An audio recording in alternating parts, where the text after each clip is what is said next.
What I'm going to show you is how we at the AI Annotation Lab cooperated on the inspection of cracks in dikes. But before I zoom into that, let me tell you what the AI Annotation Lab is. Well, actually, we are a reintegration program, a reintegration company. And what we do is we help people who have a large distance to the labor market, and these are quite often people with autism or other psychological or physical disabilities, who are unable to find their own way towards the job market. And what they do, they come to our company for 6 months, and during these 6 months they get personal coaching, also in the group they get coached. And after a month or 3, a job hunter joins them and they will look together what would they like to do, what kind of jobs, and what kind of support do they need to be successful once they are on the job market. And during these 6 months they get work experience again. And that work experience is annotating data. For a lot of companies that need data sets to train their AI models. But we also work for archives, so we also do some more simple digital work. And what makes this so successful is that because 80% of the people that join our program actually find suitable work, is that we offer an office environment with computer screens, and it's there are no prikkelarm, how would you say that? Well, there's not a lot of input from the outside world. They just sit behind the screen, and because it is such a quiet environment, they are able to develop themselves and step by step get into a work rhythm and become job ready again. On the other hand, we do this for all kinds of companies, and we say how we train our data is in a socially responsible way. And I will get back to that, because quite often data annotation work is not so socially responsible at all. And on the other hand, we also help companies to attract people that work with us with disabilities and get them included into their own companies. Yeah, a lot of you probably know, but they said it was also a bit of a diverse background. But what is it with machines? They love structure. And structured data is easy for machines. But most of the data that we have nowadays is unstructured. Images, videos, PowerPoints, social tweets, whatever. And that is not so easy to swallow and to use for machines. So what we need to do as humans, we need to make that data structured so that a machine understands what is in it. So if you, for example, want to use AI in recruitment and know who to hire, you first need to give it examples, for examples of CVs, and tell the machine what is what. What is a name, what is a type of job, what is a personal characteristic. Or with images, if you want to know what's on the image, first some humans need to tell it what is an apple, for example. So our human intelligence we need to put into the data, and that is what we do at the AI Annotation Lab. But also you do it all the time. Every time there's a reCAPTCHA, you just have to tell it where is the zebra or the flashlight, etc. And you do that for free, maybe for Tesla or whoever is paying for getting these jobs done. And this work is growing, because our AI models are growing, all the AI solutions, but also this needs to grow. So there are also a lot of platforms where tasks like this can be outsourced to. And that looks fantastic. And if you think like on Saturday evening, what shall I do? I have nothing to do. Well, sign up to this, and maybe if you do an hours of work, you might earn $3 or maybe probably less, because this is not well-paid work. And actually, this work in reality is the backside or the black side maybe even of AI, which a lot of people don't see, because most of this annotation work is outsourced to China or India, or at least to low-wage countries. And people sit there in quite often in circumstances which are not so good as is in our Dutch offices. And also what we need to understand is that, for example, in order to train such great large language models that OpenAI has, it also needs to make sure that we only see the good stuff. That you and I as consumers don't see the child porn or the terrorist attacks, or that we can't ask questions about that. And that's not giving answers to us on these topics. And in order to do that, people have to watch these terrible images, have to read these texts, need to see these videos. So there's also a lot of traumatized people that have been doing this work because of all the data that I had to clean up for us, that we can now use OpenAI in a good sense. So the reality of the data annotation is not so good. So what we said is that we at the AI Annotation Lab, we're going to do this differently. So we annotate data, but for us it's not the goal, it's a means. It's a mean to get these people job ready again.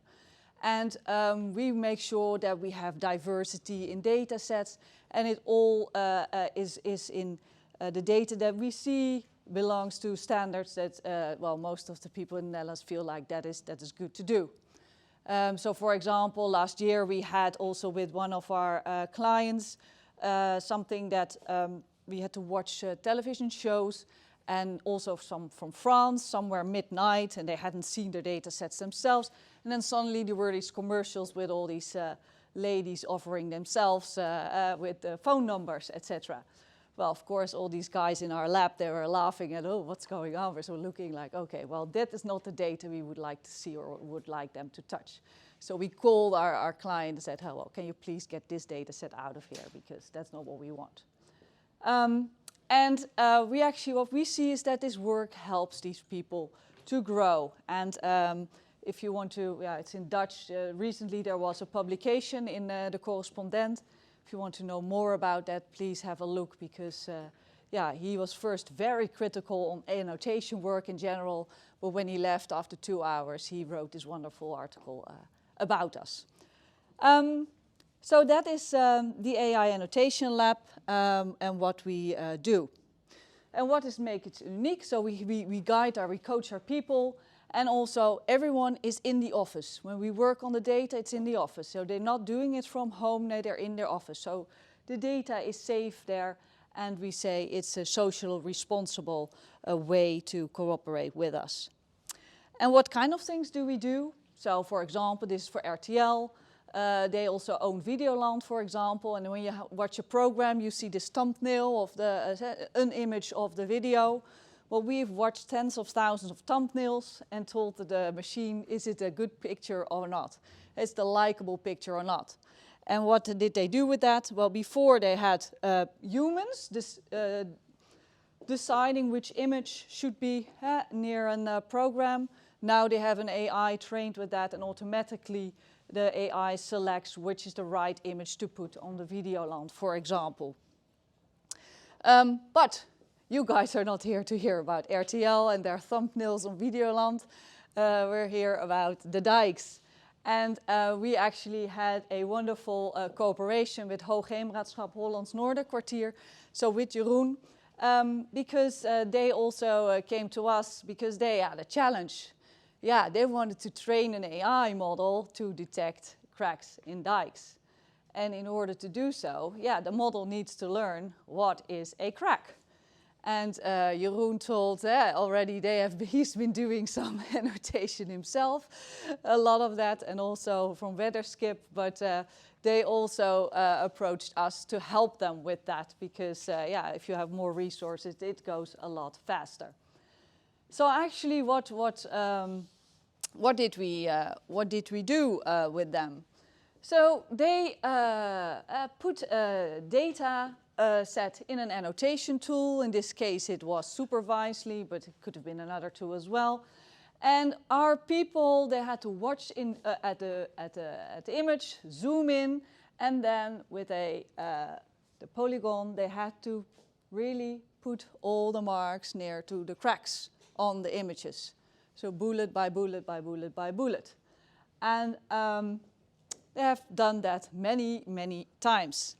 And it's yeah, you see here then in the end we got images and you could really see where are the cracks in the dikes. But it's pretty, it's not that easy to do actually. You say, well, yeah, what's a crack? How can you say what is a crack?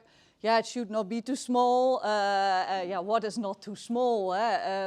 So we had to also had a lot of interaction with their team to check, okay, is this what you mean with how, is this a good one or is this not a good one? So we actually had to learn about what kind of cracks would you like to do? And we also had to teach our people that, sometimes a crack is longer. So we had to go back and forward to make sure that the quality of the data was good enough. Also, as I said, we had to learn, so what is it, what is and isn't a crack and how to deal with that. What we also found out, because data annotation, it does seem so easy.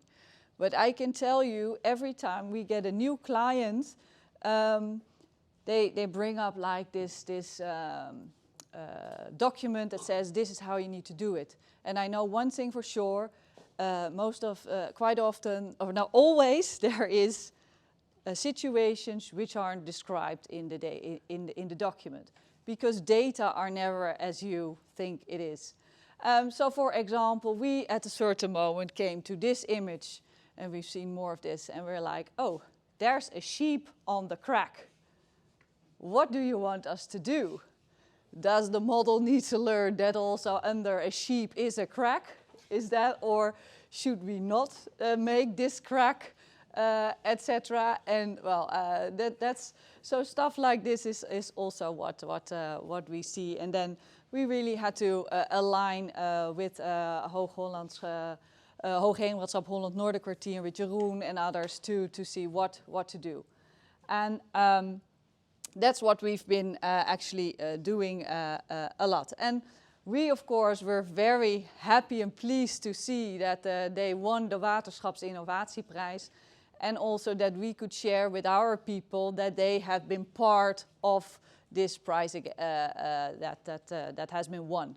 Because the people that are in our company working, they don't see that many successes in their lives. So if they can be part of the success based on a project that they've been working on, that's real value for them.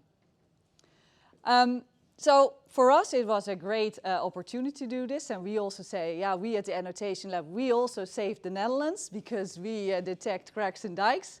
So that makes us feel very good. It was also a pretty difficult task, and not everyone that we had there was able to do it, because you need to be very precise. But some really loved it, and the people, some would love to do this the whole day, and others would after an hour go crazy because of it. And we cater for that as well.